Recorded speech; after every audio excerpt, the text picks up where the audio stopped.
Olá, meu nome é Luiz Felipe e eu gostaria de compartilhar a palavra de Deus com você neste dia.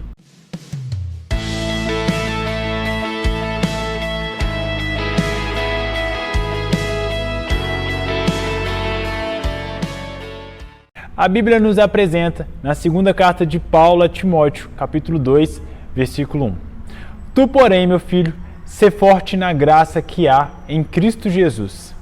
A partir desse conselho dado por Paulo ao jovem Timóteo, podemos extrair alguns valiosos ensinamentos sobre como a graça pode gerar frutos na vida de um cristão. A graça é um favor imerecido que nos alcança. Favor esse estendido por meio de Deus, o qual envia o seu único Filho para nos salvar e nos reconciliar com o Pai. Essa graça expressa no passado acompanha a vida do crente por toda a sua vida, nos levando a nos assemelhar cada vez mais à imagem de Jesus Cristo. Conforme o texto nos mostra, é nessa graça que Timóteo deveria se fortalecer, pois essa seria a única alternativa para prosseguir a jornada como cristão, em meio aos desafios que lhe cercavam na igreja onde ele se encontrava.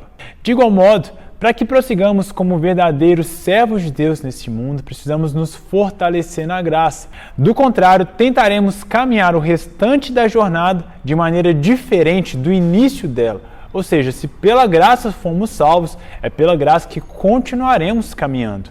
Essa graça é capaz de gerar inúmeros frutos na vida de um cristão. E eu gostaria de me ater a alguns deles para que pudéssemos refletir. O primeiro fruto é o fruto do perdão para com o meu próximo. Ao longo das Escrituras, vemos a Bíblia nos ensinando por diversas vezes a importância de perdoarmos uns aos outros. Mas o perdão pode ser algo muito difícil se considerarmos mais os atos das pessoas em vez de considerarmos a graça de Deus. Se olharmos para os méritos das pessoas, certamente não as perdoaremos.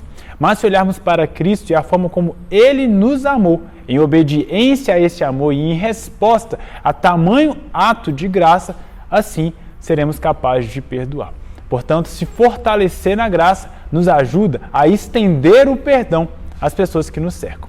Um segundo fruto também está relacionado ao perdão, mas dessa vez um perdão a nós mesmos. Muitas vezes cometemos erros e julgamos que Deus jamais nos perdoará, quando a palavra dele diz o contrário. Nos afirma que se confessarmos os nossos pecados, Ele é fiel e justo para nos perdoar e nos purificar de toda injustiça. Deus assim faz, não por conta dos nossos méritos, das nossas boas obras, mas por conta de Cristo Jesus. Graças a Cristo que podemos nos aproximar de Deus e sempre fazer isso, para que assim sejamos cada vez mais parecidos com Jesus. Se julgarmos que Deus é incapaz de nos perdoar e não aceitarmos o seu perdão, é como se estivéssemos dizendo que a graça dele não é suficiente para nos transformar e nos purificar de toda injustiça, nos levando a estar cada vez mais perto do propósito dele.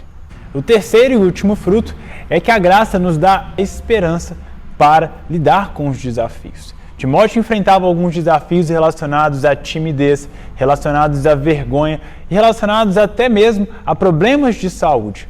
Mas ele poderia descansar na graça de Deus que o fortaleceria para enfrentar todos os desafios que estivessem à sua frente. Não pelos seus próprios méritos, mas porque aquele que o chamou, ou seja, o próprio Deus, seria fiel para cuidar dele, não apenas do início, mas durante toda a caminhada. O próprio Paulo é exemplo disso quando diz que a graça de Deus se aperfeiçoa na sua fraqueza.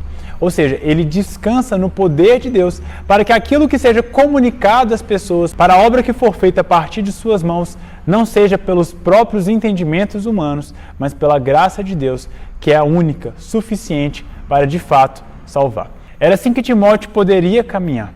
Esses seriam alguns frutos da graça na vida dele e certamente podem ser frutos em nossas vidas. Que o Senhor te abençoe, que pela graça dele possamos continuar dando frutos que glorifiquem o reino de Deus.